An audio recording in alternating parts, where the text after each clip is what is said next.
Hello, it is Social Media, Saturday, November 26th, 2022. Steve Sipress here on a holiday Thanksgiving weekend here in the Phoenix, Scottsdale area. Beautiful sunset, and the moon is out above as the sun is setting below in the west. So I have been following along, and perhaps you have too, as an interested entrepreneur in the world's most successful and richest entrepreneur, Elon Musk, as very publicly performing his takeover of the social media, we'll say giant known as Twitter, one of the bigger ones, at least in notoriety. Certainly not in terms of revenue, and certainly not in terms of profit, or famous. We'll say in terms of fame. Anyway, he's been very public about it, which has led me to see in the comments below my posts and my videos about how Elon Musk is performing this takeover surgery on this flailing, floundering, failing business, Twitter, that he's taken over. And I see two different sides.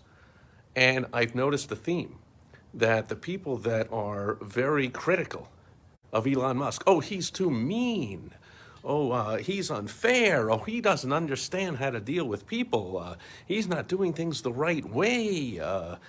He shouldn't do this and he shouldn't do that. And he's wrong about this. And I think the whole thing is going to collapse and it's going to fail. And, blah, all that.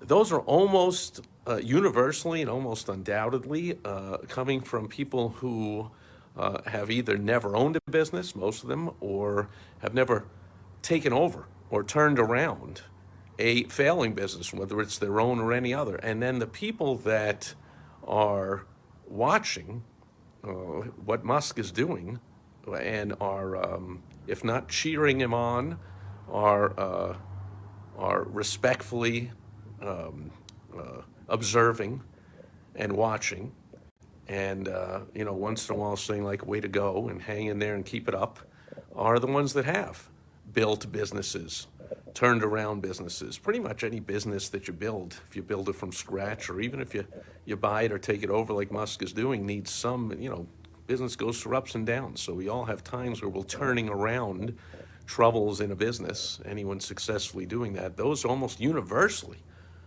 understand what Musk is doing. But, as we see, I mean, is Musk doing everything perfectly? Of course not. Is he making mistakes? Sure. He fired a whole bunch of people, and then he tried to convince some to come back, and then some of the ones that came back, he fired him again. Is that the right thing to do? Did he perfectly fire the right amount and the right exact people? And obviously not. And obviously he admits not by looking to get them to come back, and then by firing them again. So as entrepreneurs, we make a lot of mistakes.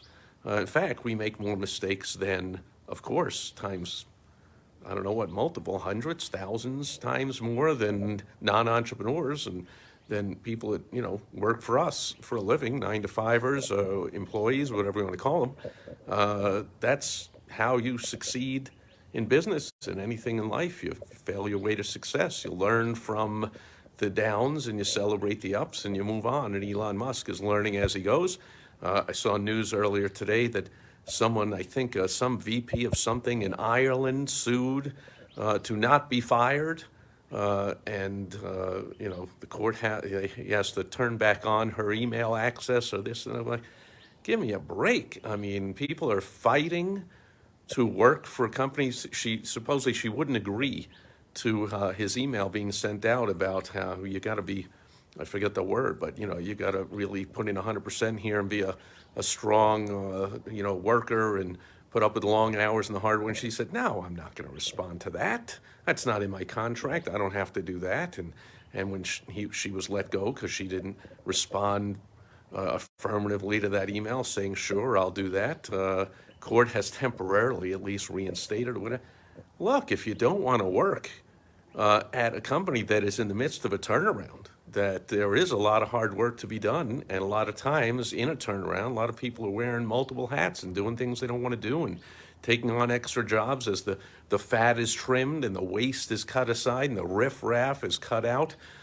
Musk announced earlier this week he's done with the layoffs, and now he's going to start hiring. I have a feeling, just like in any business, you're never done with getting rid of people, but the mass layoffs he signaled that he's done with. But anyway, not here to get into the weeds of the particular things he's doing, just it's a clinic in how to build a successful business, turn around a failing business, take over a floundering company, however you want to put it. Musk is putting on a clinic by doing things very publicly. He is testing different things. Oh, he's put out a poll. Trump's allowed back on the platform. Trump says, why would I go back on that platform? I have my own. You know, I have a feeling, why doesn't Trump say to Elon Musk, buy out my Trump social truth network, whatever the heck he calls it, like buy him out. Then he'll go back on Twitter and so on and so forth. And meanwhile, that's, of course, a very public Donald Trump, Elon Musk, very public little spat going on. That's good for both of them. They both know that. They both thrive off the controversy and the publicity and all that kind of stuff. And then there's the anti-Elon Muskers and Trumpers that'll say, like, oh, what a narcissist. Oh, he just wants attention. Well, yeah, but attention, they know how to translate attention into money. So anyway, continue to pay attention, but not just pay attention to what Musk is doing, but pay attention to who the naysayers are. And I think you'll learn something there. You'll see the people that are the naysayers almost universally. It's hard for me to imagine any of them being successful in long term, wildly successful. And they might survive for a while or be self-employed and all that kind of stuff, but successful, building and growing and scaling businesses and taking over failing businesses and turning them around. Sure, Musk is not doing everything perfectly, but is he doing the right thing? Is he being harsh and making enemies? You got to make enemies. You got to, what do they say? You got to break eggs to make an omelet. You got to make enemies when you're going to trim the fat, cut out the waste, close down entire locations, entire cut out entire products or services out of your company, no longer sell them, cut out divisions, you're going to make enemies. People are going to be upset, not just employees and their families, maybe your community, customers, patients, members, lots of people are going to be upset.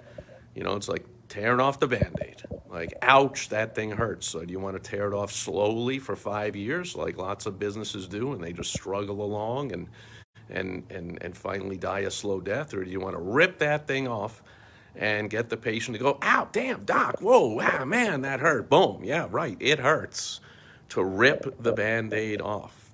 But that's the fastest way to move on to now healing that wound and moving on. So you see Elon Musk doing it, pay attention to what Elon Musk is doing and pay attention to the naysayers, because you will see people that just do not comprehend what it takes to grow, build, turn around a successful business. That's my 2 cents, and that'll do it.